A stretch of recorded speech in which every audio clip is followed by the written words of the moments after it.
So ICT tools classification. ICT tools have been reported to yield positive results in ELT classrooms. In fact, judicious use of ICT tools to teach English boosts learning in terms of attitudes, autonomy, and authenticity. In this lesson, several ICT tools are classified according to their functions. To this effect, our reference use Urban et al. 2009 classification, which focuses on the functions of the different ICT tools.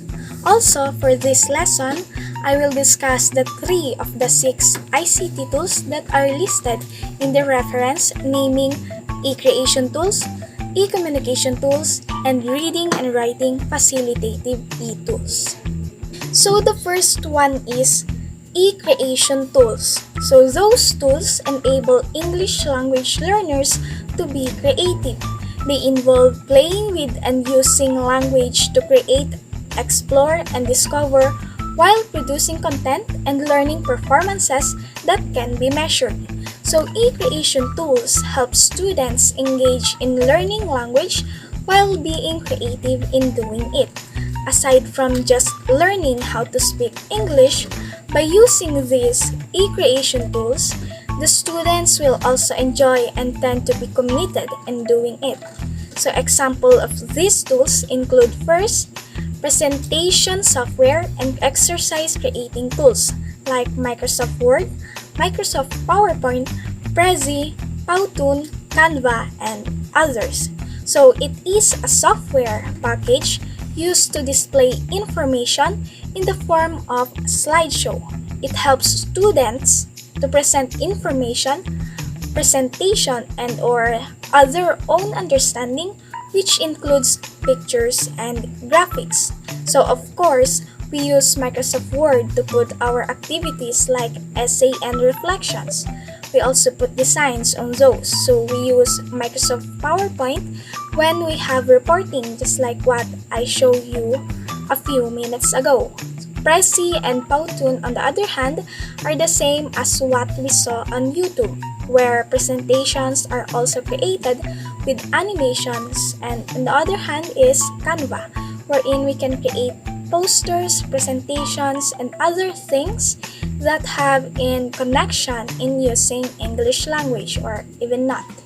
So e-creation tools can also be podcasting. So podcasting is the practice of using internet to make digital recordings of broadcasts available for downloading to a computer or mobile devices.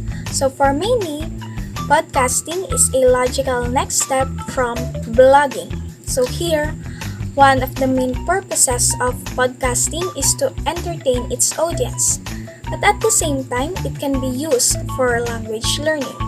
Of course, if the person who do the podcast engaged in using the English language continuously, so then definitely he or she can improve in speaking it. So additionally, e-creation tools can be camera, movie makers, and audio makers. So of course, we can use it in related to language learning, just like if we use it for projects and recordings in connected to English. So the second one in the classification of ICT tools, we have e-communication tools. So it is a software that promotes communication among students and teachers, which may be divided into 2 kinds of tools. So the first one, there are those types of software that allow for real-time interaction, or what we call synchronous, such as telephone conversations like call or video call, board meetings, voice conferencing, and instant messaging.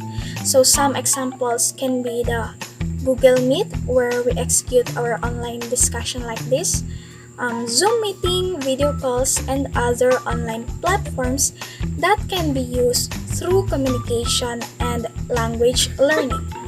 So the second type of software includes those that occur with a time delay, or what we call asynchronous, such as email, text messages that are transmitted over cell phones, and discussion boards.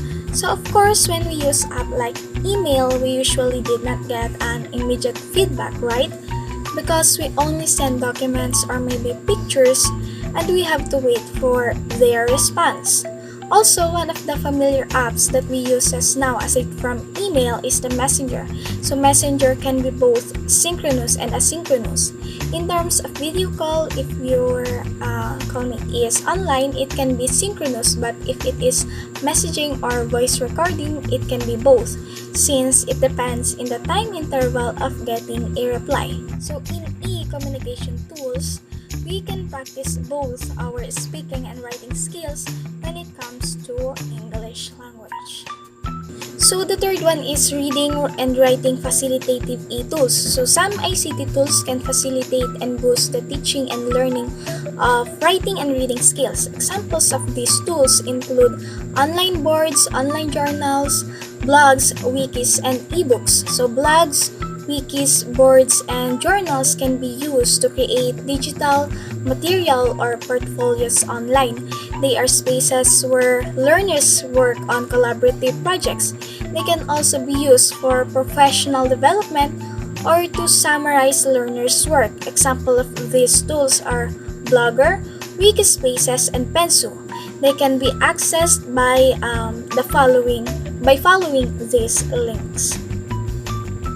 Similarly, ebooks have many functionalities, so learners can use them to develop their reading skills. For instance, ebook have added audio, interactive tasks, and built-in dictionaries. Another advantage of this tool is that learners can access ebooks on several devices such as tablets, mobile phones, and laptops.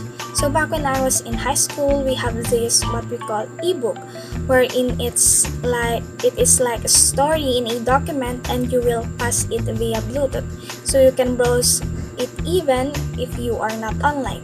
So now that touchscreen phones are used more with its capabilities of connecting online, there are several ebooks that we can browse there. So you can be the reader of different stories, articles, and blogs, or you can be the author and reader, or both.